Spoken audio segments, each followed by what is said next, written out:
अस्सलाम वालेकुम everyone, welcome to my YouTube channel. Hope so आप सब खैरियत से होंगे। तो आज हमारा चैप्टर कंप्लीट हो गया है। हमने उसकी एक्सरसाइज करनी है। पहले मल्टीपल चॉइस, ठीक है। विच वन ऑफ, पहला पढ़ रही हूँ कि which one of the following is a correct sequence in biological method. हमने बायोलॉजिकल मेथड के स्टेप्स को स्टडी किया था, ठीक है। उनमें एक सीक्वेंस था। अब हमने वो सीक्वेंस यानी तरतीब बतानी है। पहला ऑप्शन है कि ऑब्जर्वेशंस, ठीक है। पहले नंबर पे हम ऑब्जर्वेशंस करते हैं। उसके बाद हाइपोथेसिस, हाँ जी हाइपोथेसिस बनाते हैं। उसके बाद है लॉ। अब हाइपोथेसिस के बाद डायरेक्ट हम लॉ नहीं बनाते थे, ठीक है। उसके बाद होता था डिडक्शन। तो पहला ऑप्शन रॉन्ग हो गया। ऑप्शन बी है हाइपोथेसिस, उसके बाद ऑब्जर्वेशन।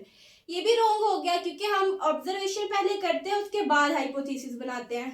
ऑप्शन सी है ऑब्जर्वेशंस, ठीक है। पहले ऑब्जर्वेशन करते हैं, उसके बाद हाइपोथेसिस यानी स्टेटमेंट देते हैं, फिर डिडक्शन करते हैं, फिर एक्सपेरिमेंटेशन। ये ऑप्शन ठीक है, लेकिन डी भी पढ़ लेते हैं कि लॉ, थ्योरी, डिडक्शन और ऑब्जर्वेशन, ये तो वैसे ही रॉन्ग है।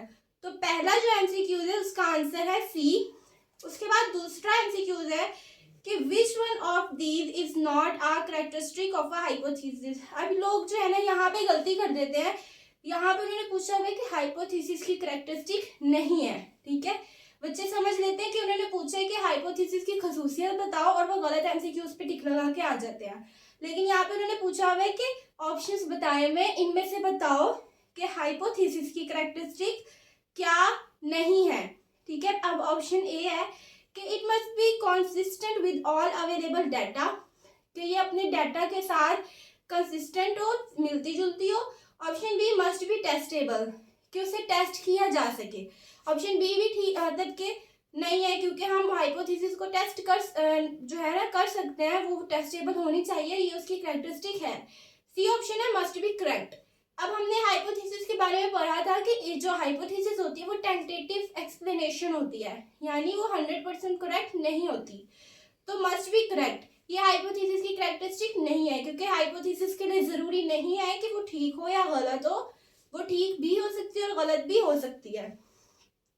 उसके बाद है तीसरा एमसीक्यूज कि at which point is a biologist make most likely to use reasoning, कि कौन से बायोलॉजिकल मेथड के स्टेप में जो है बायोलॉजिस्ट ज्यादातर रीजनिंग को यूज करते हैं। अगर हम पीछे पेज पलटे तो पेज नंबर 22 पे लिखा हुआ है हाइपोथेसिस की लास्ट लाइन पे कि biologist use reasoning to formulate a hypothesis, कि बायोलॉजिस्ट जो है वो रीजनिंग को यूज करते हैं हाइपोथेसिस को बनाने के लिए। लेकिन डिडक्शन में हम कौन सी टर्म यूज करते हैं, इफ और देन की, और हाइपोथेसिस को बनाने के लिए हम यहाँ क्या यूज करते हैं, रीजनिंग।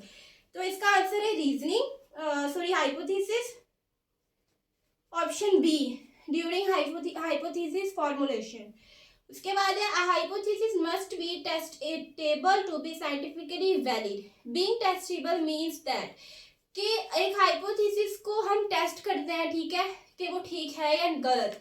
अब उस हाइपोथेसिस को टेस्ट कैसे करते हैं, मतलब उसको टेस्ट करने का क्या मतलब है। ऑप्शन ए है some observation could prove the hypothesis incorrect, कि कुछ ऑब्जर्वेशन से हमें पता लग जाता है कि हाइपोथेसिस इनकरेक्ट है। ये ऑप्शन रॉन्ग है, क्योंकि हम हाइपोथेसिस के बाद ऑब्जर्वेशन करने के बाद हाइपोथेसिस बनाते हैं। ऑप्शन बी है only a controlled experiment can indicate whether the hypothesis is correct और इनकरेक्ट। एक एक्सपेरिमेंट जो होता है वो करके हमें पता लग जाता है कि हाइपोथेसिस करेक्ट है या फिर इनकरेक्ट। ऑप्शन सी है कि the hypothesis is proven wrong, ठीक है, हाइपोथेसिस खुद ही गलत साबित हो जाती है।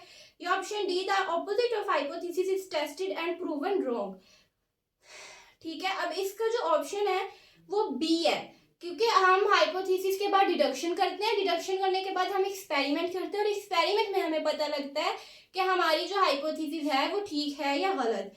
उसके बाद है पांचवा MCQs, what would be the best experimental design for testing a hypothesis that bean plants require sodium. अब एक हाइपोथेसिस है, किसी बायोलॉजिस्ट ने एक हाइपोथेसिस बताई है कि प्लांट्स को जो है सोडियम की जरूरत होती है। अब हमने ये चेक करना है कि ये हाइपोथेसिस ठीक है या गलत। अब वो पूछ रहे हैं कि ये हाइपोथेसिस हम कैसे चेक कर सकते हैं। तो ऑप्शन ए है measure the amount of sodium in a few bean plants, bean plants में जो है आप सोडियम की मकदार को चेक करें, ठीक है। दूसरा ऑप्शन है grow bean plants with and without sodium, plants को ग्रो करवाएं, मतलब कि दो किस्म के प्लांट्स लें, एक को प्लांट को आप सोडियम दें और दूसरे प्लांट को सोडियम ना दें, फिर आप चेक करें कि सोडियम की ज़रूरत होती है या नहीं।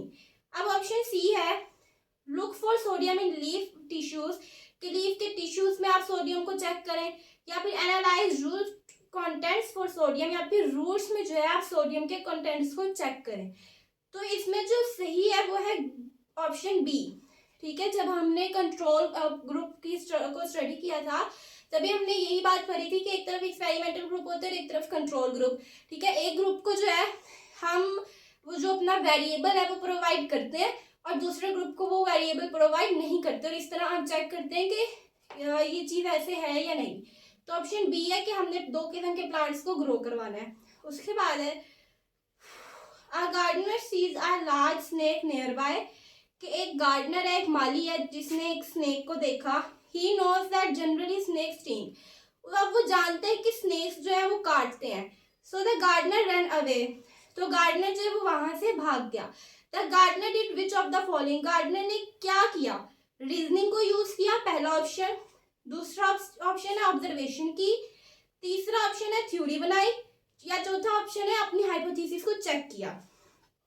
अब देखें कि ऑब्जर्वेशन की, उसने यहाँ पे ऑब्जर्वेशन नहीं की बल्कि उससे पहले से पता था कि स्नेक्स जो है वो काटते हैं, ठीक है। ऑप्शन सी कि उसने थ्योरी बनाई, उसने थ्योरी भी नहीं बनाई। ऑप्शन डी है कि उसने अपनी हाइपोथेसिस को टेस्ट किया। अब हाइपोथेसिस को तो हम एक्सपेरिमेंट करके टेस्ट करते हैं ना, तो इसका आंसर है ऑप्शन ए कि उसने रीजनिंग को यूज किया। वो वहां से भाग गया। वो क्यों भागा कि उसने कहा कि अगर मैं वहां रुकूंगा तो उसके ऑब्जर्वेशन के मुताबिक स्नेक्स जो है वो काटते हैं, तो अगर वो वहां रुकता तो स्नेक उसको काट लेता, इसलिए वो वहां से भाग गया। तो ऑप्शन ए इसका राइट है।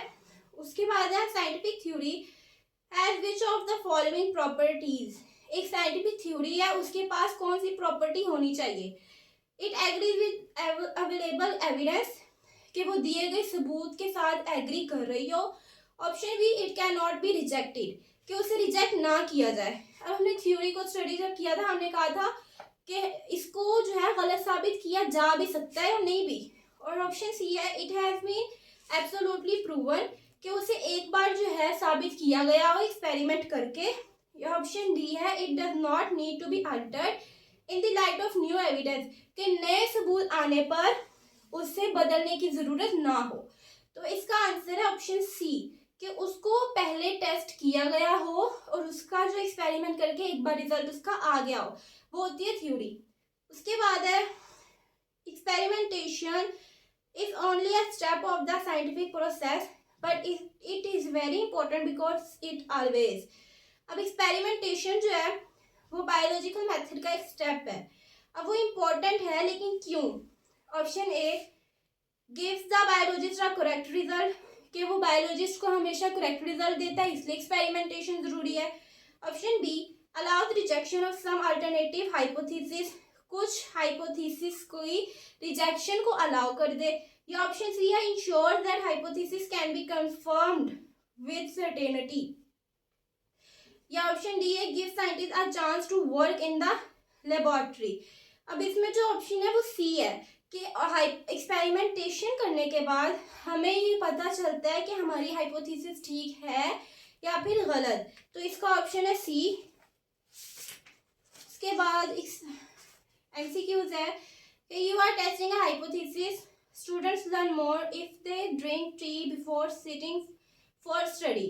अब एक हाइपोथेसिस है कि अगर स्टूडेंट्स जो है वो पढ़ाई करने से पहले चाय का कप पी लें तो उनकी लर्निंग ज़्यादा अच्छे से होती है, ठीक है। ये एक हाइपोथेसिस है। अब उसने कहा कि your 20 experimental students drink tea before study. अब यहाँ पे बात की एक्सपेरिमेंटल स्टूडेंट्स। हमने जब कंट्रोल ग्रुप को स्टडी किया था हमने ये बात पढ़ी थी कि दो किस्म के ग्रुप होते हैं, एक्सपेरिमेंटल ग्रुप और कंट्रोल ग्रुप। तो यहाँ पे उसने कहा कि जो एक्सपेरिमेंटल ग्रुप के स्टूडेंट्स थे उन्होंने जो है स्टडी करने से पहले चाय का एक कप पी लिया। You test their learning by giving questions. अब उन्होंने चाय का कप पी लिया, अब आपने जो है क्वेश्चंस के जरिए टेस्ट करना है उनकी लर्निंग को। Your 20 students of the control group should have all experimental conditions identical to the experimental group except that. अब उसने कहा अब दो ग्रुप होते हैं ना बेसिकली, एक कंट्रोल ग्रुप और एक्सपेरिमेंटल ग्रुप। उसने कहा कि कंट्रोल ग्रुप में वो सारी चीज़ें हमने प्रोवाइड की जो कि हमने एक्सपेरिमेंटल ग्रुप में प्रोवाइड की, यानी दोनों सेम है, लेकिन इनमें एक चीज़ डिफरेंट है। अब आप बताएं कि दोनों के ग्रुप में क्या डिफरेंस है। तो पहला, they should take tea with more milk and sugar के जो कंट्रोल ग्रुप के हैं स्टूडेंट्स, उनको जो चाय मिली है उसमें ज़्यादा दूध और ज़्यादा चीनी हो, ठीक है। ऑप्शन बी है, they should take tea before as well as during study, कि वो स्टडी से पहले भी उन्होंने चाय पी और स्टडी के दौरान भी। ऑप्शन सी है, they should not take tea before study, के स्टडी से पहले उन्होंने चाय का कप नहीं पिया। Option D, after taking tea they should not sit for study, कि चाय का कप पीने के बाद वो स्टडी के लिए नहीं बैठे। अब अगर हम रिकॉल करें तो हमने यही चीज़ स्टडी की थी कि एक ग्रुप में हम जो है अपना वेरिएबल प्रोवाइड करते हैं, ठीक है, और दूसरे ग्रुप को हम वेरिएबल प्रोवाइड नहीं करते। अब एक्सपेरिमेंटल ग्रुप को हमने वेरिएबल दिया, यानी उन्होंने चाय का कप पिया। अब दूसरी तरफ है कंट्रोल ग्रुप। अब ऑब्वियसली एक ग्रुप ने चाय का कप पिया तो दूसरे ग्रुप ने नहीं पिया होगा, तो इसका सही जो आंसर है वो है ऑप्शन सी, कि they should not take tea before study.